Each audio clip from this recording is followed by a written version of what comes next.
ராகு திசை ஒருத்தருக்கு வரலங்க. இந்த பாதிப்பு இருக்குமா? வரவே வராது அந்த குறிப்பிட்ட டைம்ல. வணக்கம். நான் உங்கள் விக்கி ப்ரோஸ்.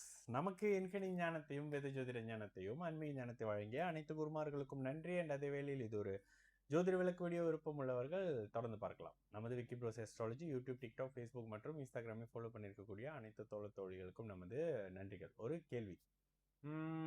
வணக்கம் சகோ. 4ல் ராகு தாயின் ஆயுளை பாதிக்கும் என்று பொதுவாக கருதப்படுகிறது. ஆனால் தாயின் ஜாதகத்தில் அவருக்கு நீண்ட ஆயுள் இருந்தால் இந்த 4ஆம் இடத்தில் உள்ள ராகு ஏதேனும் பாதிப்பை ஏற்படுத்துவார்? ஓகே, என்ன கேக்குறீங்கன்னா, ஜாதகத்துல 4ஆம் பாவகம், இதுல வெறும் ராகுன்னு இல்ல, பாப கிரகங்கள் இருக்கும் இடங்கள் பாதிக்கப்படும் அப்படின்னு சொல்லப்படுது விதிகளோடு. என்ன மாதிரி சொல்லலாம்? ஒரு கும்ப லக்னக்காரருக்கு, ஓகேங்களா, எக்ஸாம்பிளோட தான் சொல்ல முடியும். கும்ப லக்னக்காரருக்கு 4ஆம் இடத்துல இவர் இருக்காரு. யாரு? ராகு இருக்கிறாருன்னு வச்சுக்கோங்களேன். சுக்கிரனுடைய வீட்டுல ராகு இருக்கிறாரு. சுக்கிரன் உச்சமாக இருக்கிறாரு என்ற பட்சத்துல இந்த அமைப்பு ராகு தசை வரும்போது தாயாருக்காக செலவுகள், தாயாரை விட்டு தள்ளி போறது, வீடு வாகன அமைப்புகள்ன்ற மாதிரியான ஒரு விஷயத்த சுக்கிரன் உச்சமாக இருக்கும் போது செய்வாரு. இதே கும்ப லக்னத்துக்கு சுக்கிரன் 8ல் மறைஞ்சு நீச்சமாக இருக்கும் பொழுது தாயாரை டிஸ்டர்ப் பண்ணுவாரு. ஓகே, இயல்பாக ராகு 4ஆம் இடத்தில் இருந்தால் நிச்சயமாக தாயாரை கெடுத்தே பலன் செய்வார். ராகு தசையில, சனி தசையில, கேது தசையிலன்ற மாதிரியான அமைப்பு, ஓகேங்களா. சஷ்டாஷ்டகமா இருந்ததுன்னா இதனுடைய அமைப்புகள்லயும் இருக்கும். ராகு தசை ஒருத்தருக்கு வரலங்க. இந்த பாதிப்பு இருக்குமா? வரவே வராது அந்த குறிப்பிட்ட டைம்ல.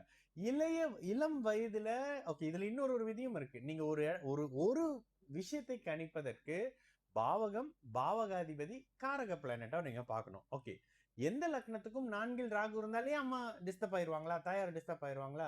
இல்லையே.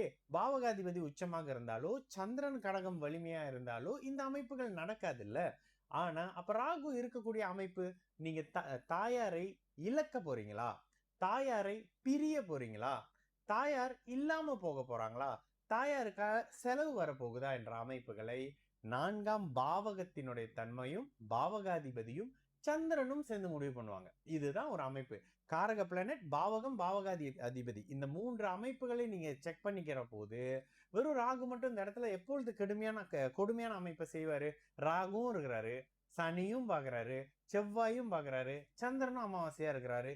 இந்த அமைப்புகள்ல தாயார் கண்டிப்பாக மோசமா கெடுவாங்க. ஓகேங்களா? சரி, இப்ப உங்களோட கேள்வி என்ன?